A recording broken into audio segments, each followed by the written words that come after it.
کہ آپ کے دادا حضرت عبد المطلب بھی ایسے ہی کرتے تھے، وہ غار حرا میں چلے جاتے تھے اور ستو اور کچھ چیزیں ساتھ لے جاتے تھے اور کئی دن وہاں پر قیام ہوتا تھا۔ تو رسول اللہ صلی اللہ علیہ وسلم نے اپنی زندگی کے ابتدائی دور میں یہ چیزیں دیکھی تھی۔ پھر تنہائی اللہ نے آپ کو بہت عزیز کر دی تھی، بہت زیادہ محبت ہو گئی تھی تنہائی سے، تو رسول اللہ صلی اللہ علیہ وسلم کی تربیت جو اللہ تعالیٰ نے کی تھی، اور صوفیہ کے بقول ہزاروں سال تک اللہ کی طرف سے علم، نور اور شہود اور وجود کی تجلیات پڑتی رہی تھی، تو انہوں نے روح مبارکہ کو بالکل یکسوئی کی طرف متوجہ کر دیا تھا۔ تو رسول اللہ صلی اللہ علیہ وسلم اکیلے ہی رہتے تھے غار حرا میں، تو کوئی ایسی چیز نہیں ملتی۔ محدثین نے البتہ دو باتیں لکھی ہیں جس کو ثابت کرنا ذرا سا تکلف سے کام لینا ہے۔ ایک یہ کہ حضرت ابراہیم علیہ السلام کے دین میں جو نماز تھی اسے پڑھتے تھے، لیکن وہ نماز کیا تھی کچھ پتہ نہیں۔ اور ایک بات البتہ ہے جس کو بہت لوگوں نے نقل کیا ہے، اور وہ کہتے ہیں کہ رسول اللہ صلی اللہ علیہ وسلم کی عبادت تنہائی میں غور اور فکر کرنا تھا، بس یہ تھی۔ یہ تو بعض روایات میں بعض صحابہ کرام رضی اللہ عنہم تک آیا ہے کہ ان کی اصل عبادت غور اور فکر تھی، اور یہ اصل عبادت ہے۔ آدمی جب کسی چیز کو موضوع بنا کر غور کرنا شروع کرتا ہے تو پھر بڑے اسرار اس کائنات کے کھلتے ہیں۔ اس کائنات کا بہت بڑا سوال یہ ہے کہ اللہ کیا ہے، اور اسی کے ہم پلہ سوال یہ ہے کہ انسان کیا، پھر وہ سوچتا ہے آگے۔ تو رسول اللہ صلی اللہ علیہ وسلم کا طرز عبادت غور فکر، یہی مراقبات جسے صوفیہ کہتے ہیں۔ بدعت کے معنی کیا ہیں؟ لغت میں بدعت کہتے ہیں کسی نئے اضافے۔ نیا اضافہ اچھا بھی ہوتا ہے، برا بھی ہوتا ہے۔ ایک آدمی اللہ کے دین میں کسی بری چیز کا اضافہ کرتا ہے تو وہ بدعت سیئہ ہے، بری بدعت ہے، اور ایک کسی اچھی چیز کا اضافہ کرتا ہے تو بدعت حسنہ ہے، اچھی چیز۔ سیدنا عمر رضی اللہ عنہ کا واقعہ تو ہر ایک کو ہی پتہ ہے کہ پہلے مسلمان الگ الگ نمازیں پڑھا کرتے تھے تراویح کی، پھر سیدنا عمر رضی اللہ عنہ نے کہا کہ کیا ہی اچھا ہو اگر ہم انہیں ایک امام کے پیچھے کر دیں، تو ایک امام کے پیچھے کر دیا۔ پھر فرمایا کہ نعمت البدعۃ ھذہ، کتنا اچھا طریقہ ہے یہ جو ہم نے لوگوں کو سکھایا۔ اور اسی طرح بہت سی چیزیں سیدنا عمر رضی اللہ عنہ نے کہا یہ پہلی مرتبہ میں کر رہا ہوں، اس کا مطلب ہے وہ بہت اچھی چیز تھی، مستحسن تھی، تو یہ ہوا کرتا ہے۔ اسی لیے فقہا نے بدعت کی 5 تقسیمیں کی ہیں۔ وہ کہتے ہیں کبھی بدعت واجب اور فرض کے درجے میں پہنچتی ہے۔ مثلا حضرت رسالت پناہ صلی اللہ علیہ وسلم کے دور میں یہ مدارس ایسے تھوڑے ہی ہوا کرتے تھے، کتابیں ایسے تھوڑے ہی پڑھاتے تھے۔ یہ دین میں ایک نئی چیز ہے جو ان لوگوں نے بعد کے معاشرے اور رسم و رواج میں آئی ہے۔ تو دین اور ایمان کے اعمال میں اضافہ بدعت نہیں ہے۔ ہمیشہ دین میں یعنی دین کے لیے جو اضافہ ہوتا ہے نا، 2 چیزیں الگ ہیں، ایک تو ہے دین میں کوئی اضافہ کرنا اور ایک ہے دین کے لیے کوئی اضافہ کرنا۔ تو دین اور اعمال کے لیے اضافے بدعت نہیں ہوا کرتے۔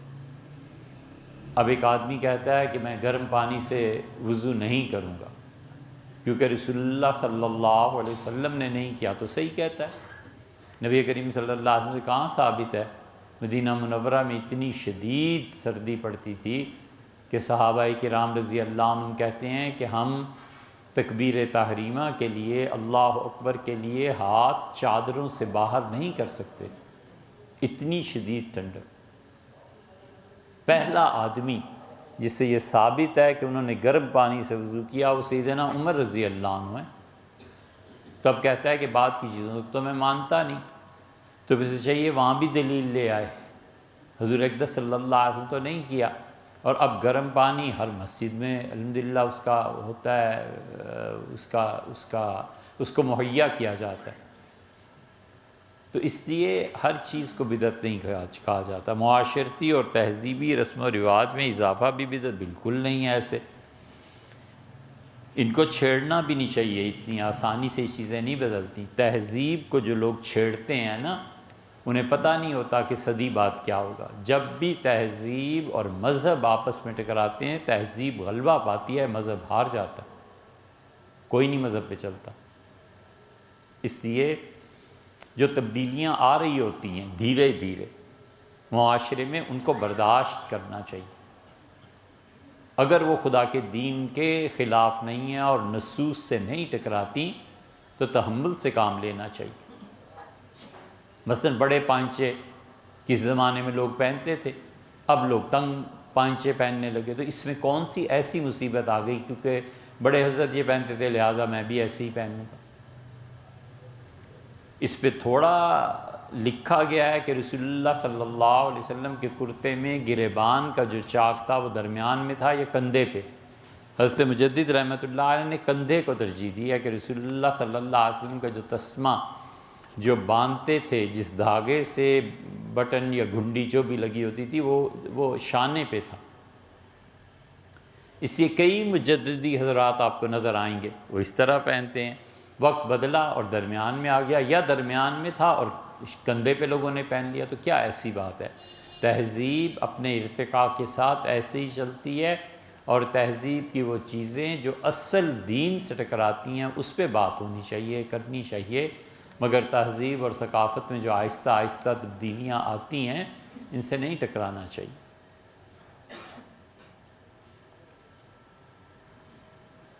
حدیث شریف میں ہے کہ تم میں زیادہ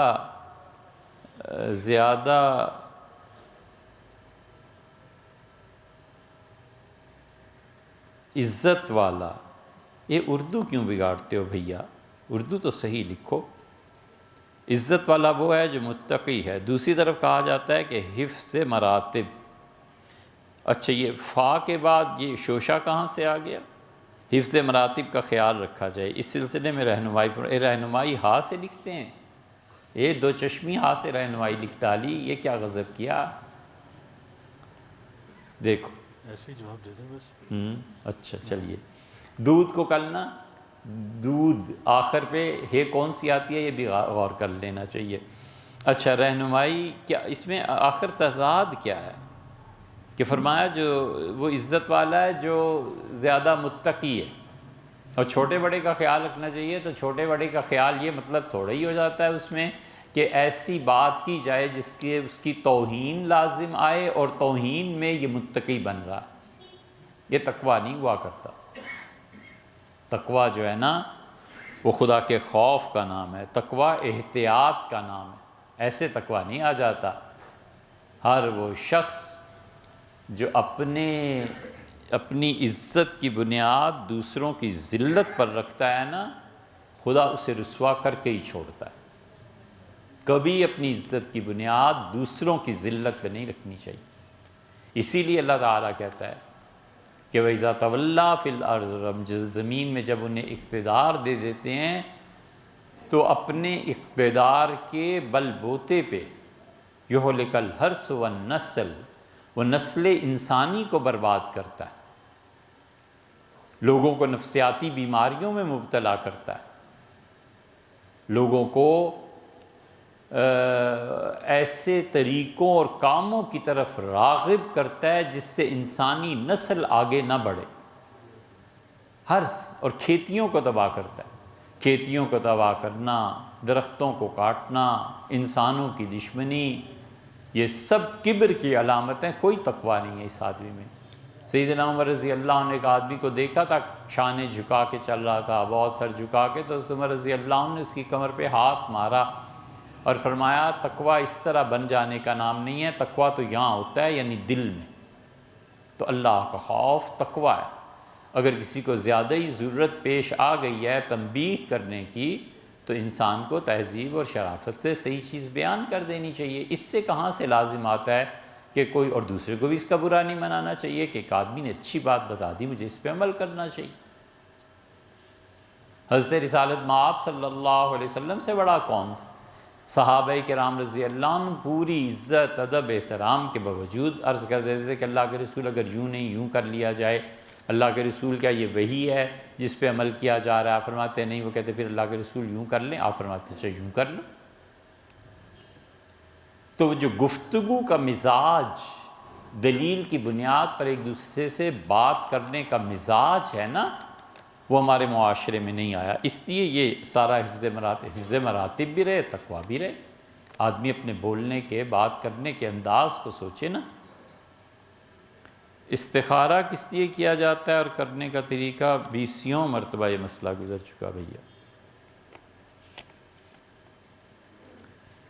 ایک سوال یہ آیا ہے کہ امام شاطبی رحمۃ اللہ علیہ کون تھے، اور انہوں نے تمہید اس پہ باندھ دیا ہے کہ ہم نے کہیں یہ بیان کیا ہے کہ حضرت رسالت پناہ صلی اللہ علیہ وسلم، امام ابو حنیفہ رحمۃ اللہ علیہ اور شاطبی اور سیدنا عمر رضی اللہ عنہ، یہ 4-5 افراد جو ہیں ان کے سوچنے کا طریقہ ایک طرح کا تھا۔ دیکھیے بات یہ ہے کہ اگر آپ ان سب ہستیوں کا غور سے مطالعہ کریں گے تو حضور اقدس صلی اللہ علیہ وسلم کی احادیث پہ جتنا زیادہ آپ کو کمانڈ حاصل ہوگی، حدیث کا علم جتنا بڑھ جائے گا، اس سے ایک چیز سامنے آتی ہے کہ رسول اللہ صلی اللہ علیہ وسلم نبوت اور وحی کے علاوہ کیسے سوچتے تھے۔ نبوت تو تھی، جب خود اجتہاد کرتے تھے تو کیسے سوچتے تھے۔ اللہ تعالیٰ نے قرآن کریم میں کہیں فرمایا ہے کہ کوئی عورت یا مرد آئے اور حد کے لیے اصرار کرے تو آپ اس پہ حد نافذ کریں یا نہ کریں، کچھ بھی نہیں۔ سورہ نور میں البتہ فرمایا ہے کہ ان پہ حد نافذ کرو اور ایسے لوگ اس کی گواہی دیں۔ مزاج رسول اللہ صلی اللہ علیہ وسلم کا اپنا کیا تھا کہ جہاں تک ہو سکے عدالت میں آنے سے پہلے ہی معاملہ طے کر لو۔ اگر کوئی اللہ کا حق ضائع ہو گیا ہے تو چھوڑ دو، اللہ سے معافی مانگو، اور لوگوں کا حق ضائع ہو گیا ہے تو پھر آؤ عدالت میں لوگوں کے حقوق پورے کرو۔ یہ رسول اللہ صلی اللہ علیہ وسلم کا مزاج تھا۔ نبی کریم صلی اللہ علیہ وسلم ایسی باتیں جو ان کے فکر کے تسلسل میں رکاوٹ ثابت ہوتی تھی، تکلیف دہ ہوتی تھی، اس پہ ناگواری کا اظہار بھی فرماتے تھے۔ یہ مزاج تھا۔ اجتہاد میں ان کا اپنا ایک مزاج تھا۔ نبوت تو اس کے متعلق تو بات ہی نہیں کی جا سکتی کہ حضور صلی اللہ علیہ وسلم کے آخری رسول ہیں۔ یہ جو مزاج تھا نا سوچنے کے اعتبار سے بغیر وحی کے، یہ مزاج سیدنا عمر رضی اللہ عنہ میں آ گیا تھا۔ اس لیے اہل تشیع کبھی کبھی واضح اور کبھی کبھی بٹوین دا لائنز جو کہتے ہیں نا کہ عمر کا اپنا ارادہ بھی نبوت کا تھا، تو وہ جو اس کی مثالیں پیش کرتے ہیں وہ یہ نہیں سمجھتے کہ حضرت رسالت پناہ صلی اللہ علیہ وسلم کے سوچنے کا انداز بھی ایسے ہی تھا۔ حد کو پھیر دینا، اچھا چھوڑو، چلو جاؤ، نرمی سے کام لو، یہ کر لو یہ کر لو۔ سیدنا عمر رضی اللہ عنہ کا مزاج بھی ایسے ہی تھا۔ قانونی طور پہ اس حکم کی گہرائی میں جا کر پہنچ کر پھر حکم کا صادر کرنا، یہی مزاج امام ابو حنیفہ رحمۃ اللہ علیہ کا تھا۔ ایسے فیصلے کیے ہیں کہ ان کی زندگی میں ہی انہیں کہا گیا کہ ابو حنیفہ کافر ہے اور ابو حنیفہ زندیق ہے اور ابو حنیفہ ایسا ہے اور ویسا ہے۔ قاضی کیا مقدمہ ہو گیا، حضرت کو طلبی نوٹس تشریف لے گئے تو قاضی نے کہا کہ عورتیں گا رہی تھیں، تو آپ نے فرمایا کہ بہت اچھا کیا۔ تو آپ جیسا امام ایسی حرکتیں اگر عوام میں کرے گا تو لوگ کیا تاثر لیں گے دین کا؟ تو انہوں نے کہا قاضی صاحب یہ شکایت کس نے کی ہے میرے خلاف، ان کو بھی تو بلائیں، تو بلا لیے گئے، وہ بہت بڑے بزرگ تھے۔ امام ابو حنیفہ رحمۃ اللہ علیہ ایسے ہی نہیں کہتے تھے کہ اگر مجھ سے حسد کیا گیا ہے تو زمانے میں مجھ سے پہلے جو مرد گزرے ہیں مردوں پہ حسد ہی کیا جاتا ہے۔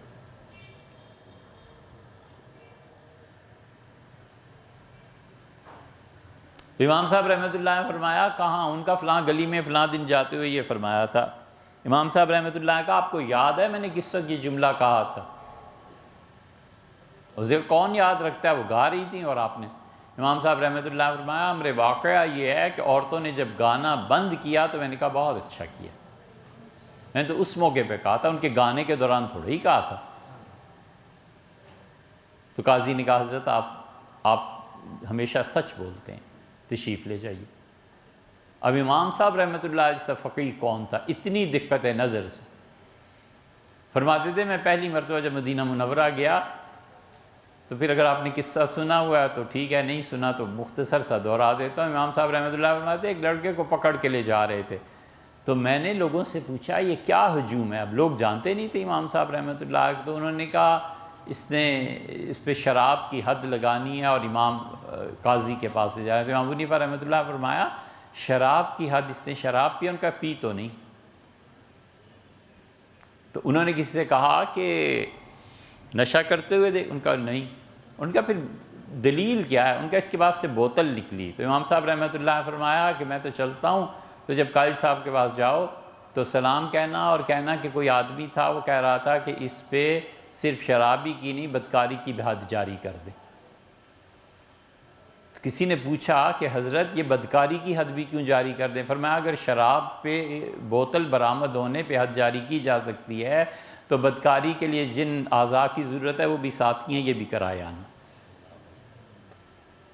امام صاحب رحمۃ اللہ کو کون جواب دیتا؟ تھی ذہانت، ایسی ایسی بات کرتے تھے. یہ مشہور مسئلہ ہے کہ حضور صلی اللہ علیہ وسلم اپنا ہدیہ دیکھ کے واپس دینا یہ ایسے کتا کر کے چاٹتے. امام صاحب رحمۃ اللہ جب یہ مسئلہ پہنچا تو انہوں نے کہا کراہت ہے، ناپسندیدہ ہے، حرام نہیں. اٹھ کے لوگ آئے کہ حضرت حضور صلی اللہ علیہ وسلم نے فرمایا اور آپ ایسی باتیں کرتے ہیں اور قے تو حرام ہوتی ہے. فرمایا بھئی قے حرام ہوتی ہے لیکن کتے کی قے کتے ہی کے لیے حرام کب سے ہوئی؟ حضور صلی اللہ علیہ وسلم نے فعل کی طرف اشارہ فرمایا کہ بری بات ہے، ہدیہ دے دو تو واپس نہ لیا کرو، لیکن یہ تھوڑا ہی ہے کہ حرام کا اسے کر دو کہ اتنا بڑا گناہ اس سے ہو گیا. یہ ایک طرح کی سوچ تھی. سیدنا عمر رضی اللہ عنہ بھی ایسی ہی سوچتے. امام ابو حنیفہ اجتہادی مسائل، شاطبی کے تو کہنے کیا. شاطبی کا آپ نے تحریر فرمایا کہ کچھ بات بیان کریں.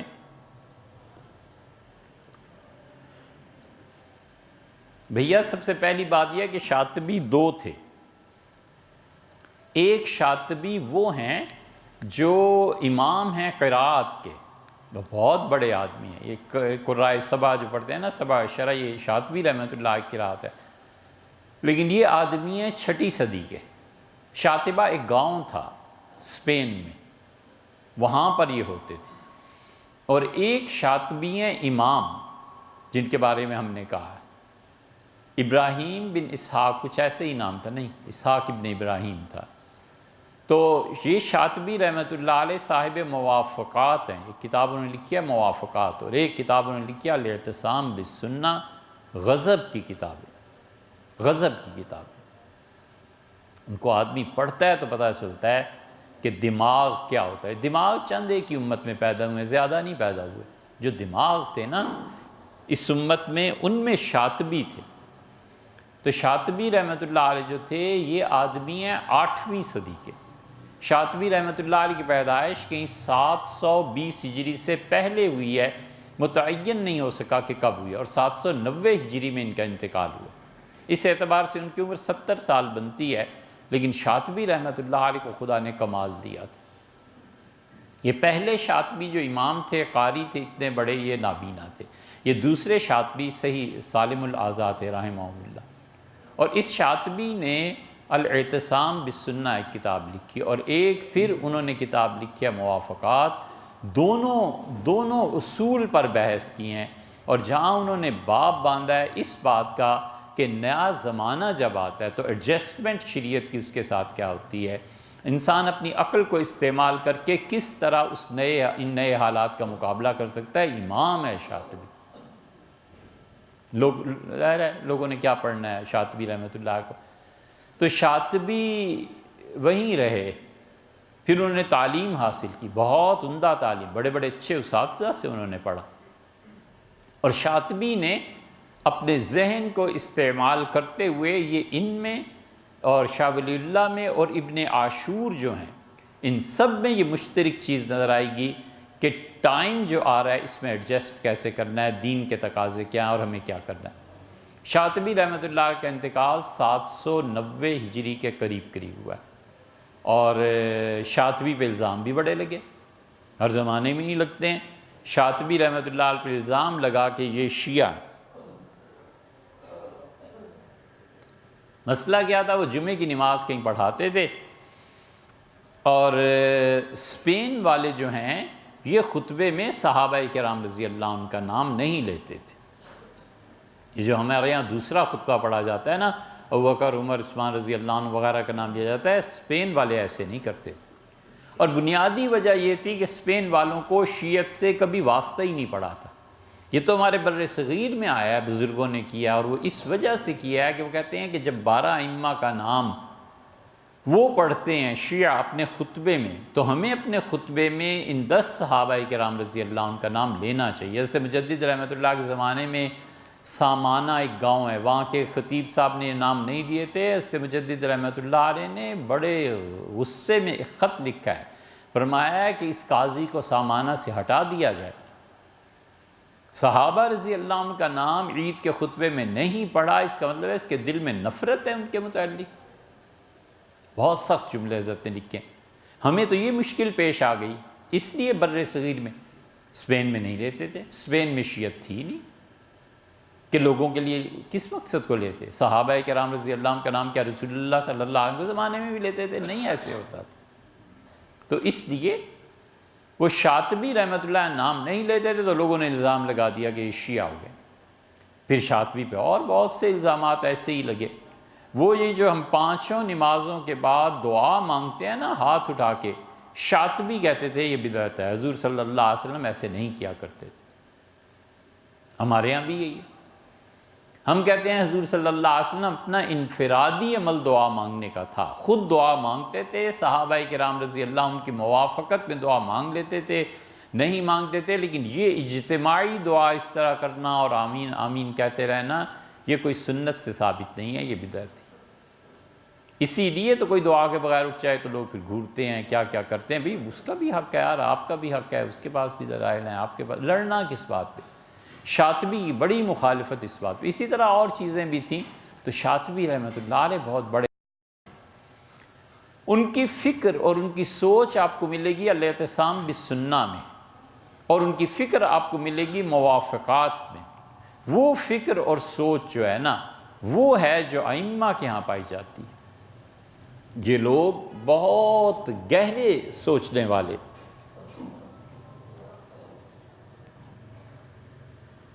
صحابہ کرام رضی اللہ عنہ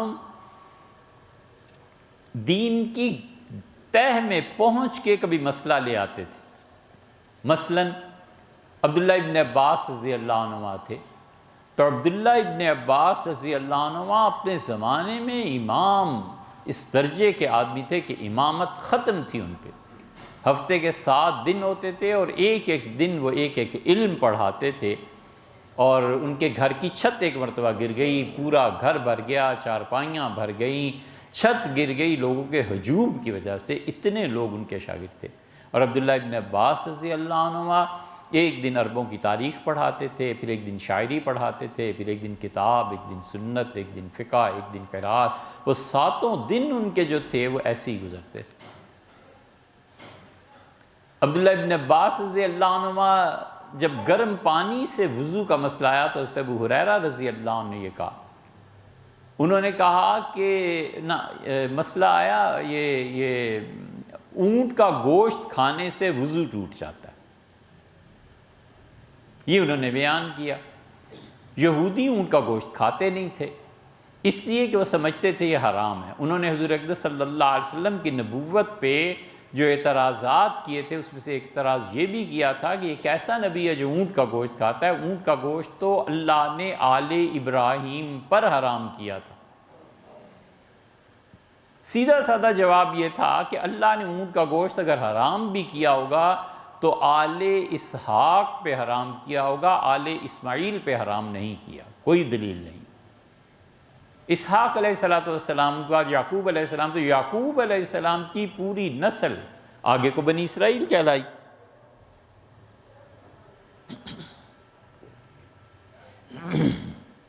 بنی اسرائیل پہ ہوا ہوگا آرام، مانتے تو ہم اس کو بھی نہیں، لیکن انہوں نے حضور اقدس صلی اللہ علیہ وسلم یہ اعتراض جڑ دیا۔ حضرت ابو ہریرہ رضی اللہ عنہ نے یہ حدیث بیان کر دی۔ ہوا یہ کہ رسول اللہ صلی اللہ علیہ وسلم نے گوشت کھایا اونٹ کا اور وضو کیا اور نماز پڑھائی۔ حضرت ابو ہریرہ رضی اللہ عنہ کے ذہن میں یہ تھا کہ اونٹ کا گوشت کھانے کی وجہ سے آپ نے وضو کیا، حالانکہ امر واقعہ ایسے نہیں تھا۔ تو جب یہ حدیث عام ہونے لگی، عرب تو ہمیشہ اونٹ کا ہی گوشت کھاتے تھے نا معاشرے میں، کہ اونٹ کا گوشت کھانے سے وضو ٹوٹ جاتا ہے، تو کسی نے جا کے عبداللہ ابن عباس رضی اللہ عنہما سے فتویٰ پوچھا۔ اور گرم پانی کا بھی ایسے ہی مسئلہ تھا کہ حضرت عبداللہ ابن عباس رضی اللہ عنہما نے اس میں ایک اور بات کی۔ انہوں نے کہا کہ حضرت کیا فرماتے ہیں؟ انہوں نے کہا حضرت کہتے ہیں اونٹ کا گوشت کھانے سے وضو ٹوٹ جاتا ہے، اور ہر وہ چیز جسے آگ پکائے، آگ کی پکی ہوئی چیز سے بھی وضو ٹوٹ جاتا ہے۔ جب مسئلہ عام ہوا کہ آگ پہ پکی ہوئی چیز کھانے سے وضو ٹوٹ جاتا ہے، تو حضرت عبداللہ ابن عباس رضی اللہ عنہ سے پوچھا گیا۔ وہ تشریف لے گئے خود اور کہا ابو ہریرہ چچا سنا ہے آپ یہ فتویٰ دیتے ہیں؟ ہم کہا میں یہ کہتا ہوں کہ آگ پہ پکی ہوئی چیز۔ ان کا حضرت یہ بھی کمال ہے، اگر آگ پہ پکی ہوئی چیز کھانے سے وضو ٹوٹ جائے گا تو گرم پانی سے تو پھر وضو ہوگا ہی نہیں۔ حضرت ابو ہریرہ رضی اللہ عنہ چپ ہو گئے، پھر سوچتے رہے، پھر کہنے لگے بھتیجے حدیثیں سننی ہو تو آیا کرو، اور حجتیں نکالنی ہو تو گھر بیٹھے جا کے۔ ناراض ہوئے نا، ہے ایک بات۔ ان کا خیال یہ تھا کہ رسول اللہ صلی اللہ علیہ وسلم کا گوشت کھایا، آگ پہ پکی ہوئی چیز کا وضو کسی اور وجہ سے کرنا ہوگا، اس کا اس سے کیا جوڑ ہے، کیا تعلق ہے؟ میں ظاہری طور پہ ایک چیز دیکھ کے قیاس کر لینا۔ گہری سوچ تھی۔ یہ گہری سوچ جو ہے اس کا نام ہے فقہ اور اجتہاد، یہ ہونا چاہیے۔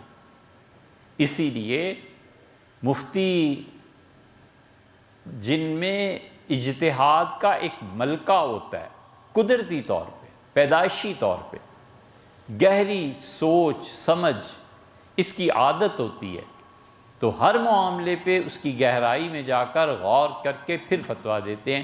یہ وصف سیدنا عمر رضی اللہ عنہ میں بڑا نمایاں، اور امام ابو حنیفہ رحمۃ اللہ علیہ میں بھی بہت نمایاں۔ امام ابو حنیفہ رحمۃ اللہ نے کئی مسئلوں میں یہ کہا کہ کوئی فتویٰ نہیں ہے، لوگوں سے پوچھو، پانی کتنا ہو تو پاک ہوتا ہے، کتنا ہو تو ناپاک ہو جاتا ہے۔ انہوں نے کہا مبتلا بہی کے رائے پہ چھوڑ دو، جس کو فیصلہ کرنا ہے اپنے لیے خود ہی فیصلہ کرے، ہم کوئی فیصلہ نہیں کر سکتے۔ پانی میں ایک طرف گندگی ایک طرف پاک ہے، نہیں ہے، کرتا ہے وضو کرے، نہیں کرتا نہ کرے۔ سیدنا عمر رضی اللہ عنہ نے ایک ایسے ہی مسئلے پہ، بہت پیچیدہ مسئلہ تھا، فرمایا چھوڑ دو، ہمارے بعد جو لوگ آئیں گے حل کر لیں گے۔ مطلب ہمارے بعد ممکن ہے اتنے عقل مند لوگ آئیں جو ہم سے بھی زیادہ عقل میں ہوں، اسی لیے دیکھتے نہیں آپ رسول اللہ صلی اللہ علیہ وسلم نے آخری حج میں جو خطبہ دیا ہے،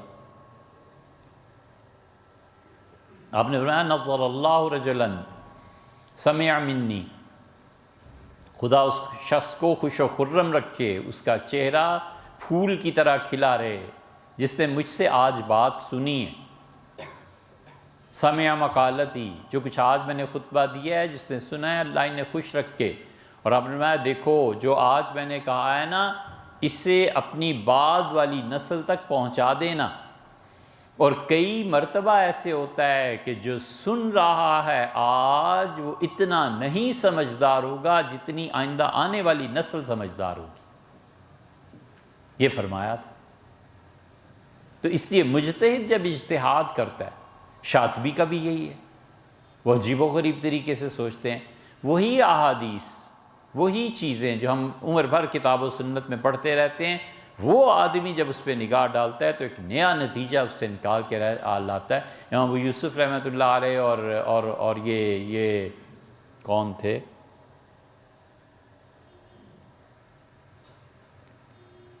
شعبی، غالباً شعبی رحمۃ اللہ علیہ تھے، ایک مقدمے میں پیش ہوئے، عدالت نے فیصلہ کرنا تھا۔ انہوں نے کہا کہ امام ابو یوسف رحمۃ اللہ ان کی مخالفت کی اور کہا کہ حضرت یہ حدیث عامر الشعبی کی، تو ان کا عامر یہ جو آپ بیان فرما رہے ہیں نا اس حدیث میں یہ ہے۔ تو قاضی بڑا حیران ہوا، تو شعبی نے عامر نے پوچھا امام ابو یوسف رحمۃ اللہ علیہ کہ بیٹے تم نے یہ حدیث کہا؟ ان کا حضرت آپ ہی سے سنی۔ ان کا خدا کی قسم جب تمہارے ماں باپ کی شادی بھی نہیں ہوئی تھی نا اس وقت بھی یہ مجھے حدیث پتہ تھی، لیکن اس کے معنی اب سمجھ میں آئے ہیں جو تم نے بیان کی۔ کھلا ماحول، علمی مباحث، خام خواہ الزام نہ لگانا، دوسرے کے علم کی قدر کرنا، جھوٹ سے بچنا، تہمتیں نہ لگانا، یہ ان لوگوں کے ہاں تھا۔ اس لیے شاطبی کا نام جو ہم نے لیا ہے، ہم پھر عرض کر رہے ہیں کہ حضور اقدس صلی اللہ علیہ وسلم کی نبوت اور جو وحی کے ذریعے رہنمائی ہوتی تھی اس کو بالکل الگ کر دیں۔ باقی جو اجتہادی قوتیں اور طاقتیں حضرت رسالت مآب صلی اللہ علیہ وسلم نے سورج کی طرح رکھی تھی نا، اس کا ایک ذرہ کوئی سیدنا عمر رضی اللہ عنہ کو ملا تھا، پھر امام ابو حنیفہ رحمۃ اللہ علیہ کو، شاطبی کو، یہ سب لوگ جو تھے ان کی جو ٹرین فکر کی ہے وہ ایک ہی پٹڑی پہ بظاہر معلوم ہوتی ہے۔